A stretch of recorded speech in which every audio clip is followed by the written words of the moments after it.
कंचनजंगा हादसे को लेकर कांग्रेस ने केंद्र सरकार और केंद्रीय रेल मंत्री को निशाने पर लिया। कांग्रेस की राष्ट्रीय प्रवक्ता सुप्रिया श्रीनेत ने केंद्रीय रेल मंत्री अश्विनी वैष्णव से इस्तीफे की मांग की है।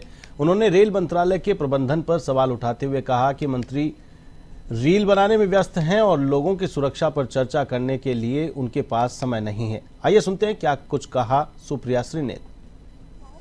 पर अभी तक शिक्षा मंत्री घिरे थे। अब ऐसे में रेल हादसा जिस तरीके से पश्चिम बंगाल में हुआ, उस सिलसिले में भी अब लगातार जो है भाजपा पर सवाल उठ रहे हैं। भाजपा सरकार इसका जवाब किस तरीके से देगी मैम, क्योंकि लगातार मुद्दे उठ रहे हैं। पिछले दिनों पश्चिम बंगाल में जो हादसा हुआ, जिन लोगों की मौतें हुई, इन सब का जिम्मेदार किसे आप? जिम्मेदार कौन होना चाहिए? सरकार किसकी है? सरकार नरेंद्र मोदी की है, मंत्री अश्विनी वैष्णव है। क्या नैतिक अधिकार है उनको अपने पद पर बने रहने का? आज सवाल इस बात का नहीं उठेगा कि नरेंद्र मोदी के मंत्री बर्खास्त क्यों नहीं किए जा रहे हैं, वो रिजाइन क्यों नहीं कर रहे हैं? क्या इस देश में लोगों ने नैतिक जिम्मेदारी लेते हुए अपना पद त्यागा नहीं है? तमाम लोगों ने त्यागा है।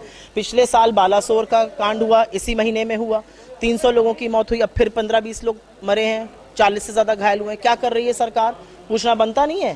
पूछना नहीं बनता है कि रुक जाइए अभी 1 मिनट। पूछना बनता नहीं कि सुरक्षा के लिए क्या किया गया? जो सुरक्षा का कोष था उससे आप कटलरी और फर्नीचर खरीद रहे हैं। डेप्रिसिएशन फंड में 58,000 करोड़ खर्चा होने थे, 600 करोड़ खर्चा करके आप बैठे हुए हैं। तो बहुत सारी बातें हैं जो अपने आप में बहुत सारे सवाल उठाती हैं, जो पूछे जाएंगी।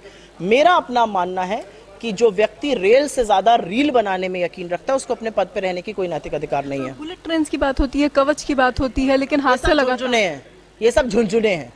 रेल जो है वो सबसे सस्ता साधन है, उससे इस देश का गरीब आदमी, मजदूर, किसान, महिला, परिवार वाले लोग चलते हैं। उनको सुरक्षित करने का क्या काम है? कैसे आप सुरक्षित करिएगा कि रेल से जो व्यक्ति अपने गंतव्य से एक गंतव्य से दूसरे गंतव्य सुरक्षा से जाए, सुरक्षित होकर जाए? कैसे करिएगा ये काम? वायनाड की जिम्मेदारी प्रियंका गांधी को मिलने के बाद भी बीजेपी सवाल उठा रही है, कह रही है कि परिवारवाद हमेशा से चलता आया है और उसी को आगे बढ़ा। बीजेपी बेवकूफी की बात करती है, उठाती रहे सवाल। बीजेपी के पास काम क्या है? लोगों के लिए तो नीट की परीक्षा करा दी बच्चों का, 24 लाख बच्चों का भविष्य संकट में है।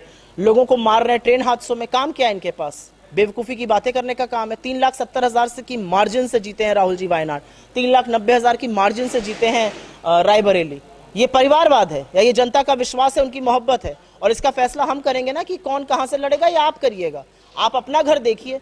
बल्ला पकड़ा नहीं जा रहा, पप्पा मैं बीसीसीआई चलाऊंगा, वो परिवारवाद नहीं है। परिवारवाद नहीं है जब आप तमाम नेताओं के बच्चों को टिकट दे रहे हैं। क्यों नहीं कार्यकर्ता के बच्चों को टिकट देते हैं?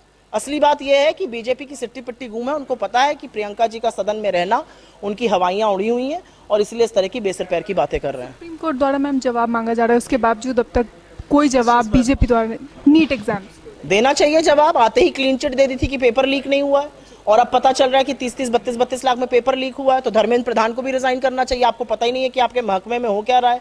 आप 24 लाख बच्चों के भविष्य के साथ खिलवाड़ कर रहे हैं, उसमें असमंजस बना हुआ है, प्रश्न चिन्ह लगा हुआ है। क्यों आप ऐसा कर रहे हैं? तो साफ तौर पे जो है आप देख सकते हैं किस तरीके से लगातार युवाओं का मुद्दा जो है वो अब तक गर्म है। युवाओं के मुद्दे पर अब तक जो शिक्षा मंत्री हैं उन पर सवाल उठ रहे हैं, लेकिन अब दूसरी ओर पश्चिम बंगाल में हुए ट्रेन हादसे के बाद से लगातार रेलवे मिनिस्टर पे भी सवाल उठ रहे हैं। अब इन सभी तमाम चीज़ों को लेकर भाजपा कब अपनी जो बात है वो रखेगी और कब स्टैंड लेगी, आने वाले वक्त में पता चलेगा। कैमरा जर्नलिस्ट राधे के साथ मैं सौम्या मिश्रा, ह्यूमन टीवी।